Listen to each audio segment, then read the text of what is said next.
नारद जी का भक्ति देवी से भेंट और भक्ति के प्रचार की प्रतिज्ञा।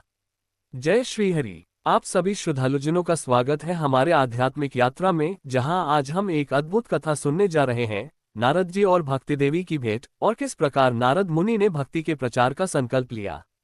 ये कथा न केवल पौराणिक है बल्कि हमारे जीवन को गहराई से छूने वाली, प्रेरणा देने वाली और आत्मा को पवित्र करने वाली है। तो आइए चले एक ऐसे कालखंड में जब भक्ति स्वयं मानवीय रूप में प्रकट होकर धरती पर सहायता की याचना करती है।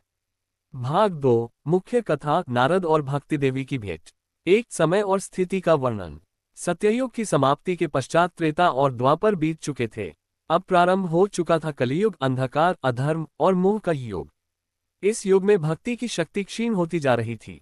वेदों की ध्वनि मंद हो चुकी थी, संतों की संख्या कम होती जा रही थी और सत्संग दुर्लभ हो चला था। दो, भक्ति देवी का विलाप और नारद का आगमन। एक दिव्य दिन नारद मुनि आकाश से पृथ्वी पर भ्रमण करते हुए एक निर्जन वन में पहुंचे।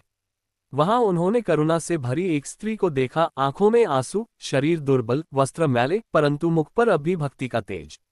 नारद बोले, हे देवी, आप कौन हैं? इस अवस्था में क्यों हैं? उस स्त्री ने करुण स्वर में उत्तर दिया, मैं भक्ति हूँ, भगवान विष्णु की भक्ति। कलियुग के प्रभाव ने मुझे दुर्बल कर दिया है। अब मुझसे सहन नहीं होता। ज्ञान और वैराग्य जो मेरे पुत्र हैं वे भी वृद्ध हो चुके हैं। मुझे अब आश्रय चाहिए, सहारा चाहिए और ऐसा कोई चाहिए जो मुझे फिर से संजीवनी दे। 3, नारद जी का हृदय परिवर्तन। नारद जी का हृदय द्रवित हो गया। उन्होंने सोचा, यदि भक्ति स्वयं दुर्बल हो गई है तो जगत का उद्धार कैसे होगा। उन्होंने तुरंत ही भक्ति देवी को प्रणाम कर कहा, हे देवी, मैं आपको वचन देता हूँ, जब तक इस पृथ्वी पर एक भी जीव सांस ले रहा है, मैं आपके प्रचार और आपकी पुनः स्थापना के लिए कार्य करूंगा।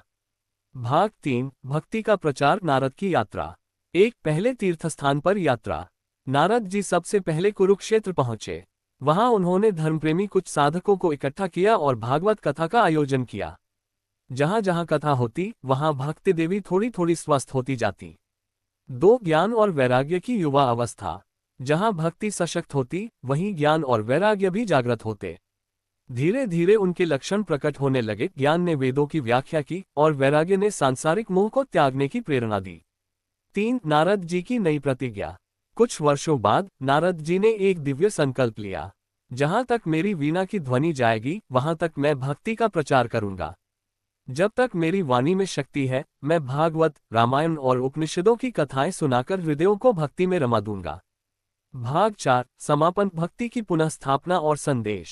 एक, भक्ति देवी का पुनरुत्थान।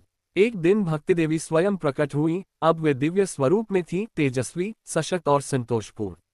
उन्होंने नारद को आशीर्वाद दिया, हे देवर्षि, तुम्हारी तपस्या और प्रयास के कारण ही मैं पुनः जागृत हुई हूँ। अब मैं इस कलियुग में भी जीवों के हृदय में स्थान बनाऊंगी। तुमने मुझे पुनः जीवंत कर दिया है। 2, युगों युगों तक प्रभाव।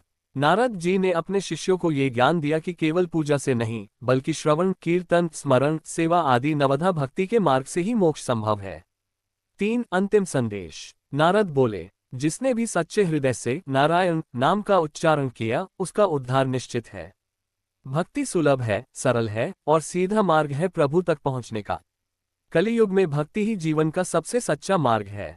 कथा का समापन। प्रिय दर्शकों, आपने सुनी आज की अनुपम कथा, नारद जी और भक्ति देवी की भेंट और भक्ति के प्रचार की पावन प्रतिज्ञा। ये कथा हमें ये सिखाती है कि जब संसार में अंधकार छा जाए तब केवल भक्ति ही वह दीपक है जो मार्ग दिखाता है। यदि आप भी अपने जीवन में भक्ति, सेवा और सत्संग को अपनाएं तो यकीन मानिए जीवन ईश्वरमय हो उठेगा। आपको ये कथा अच्छी लगी हो तो इस कथा को लाइक करें, शेयर करें और चैनल को सब्सक्राइब करें ताकि सनातन धर्म की अमूल्य कथाएं जन जन तक पहुंचे। जय श्री हरि, जय भक्ति देवी।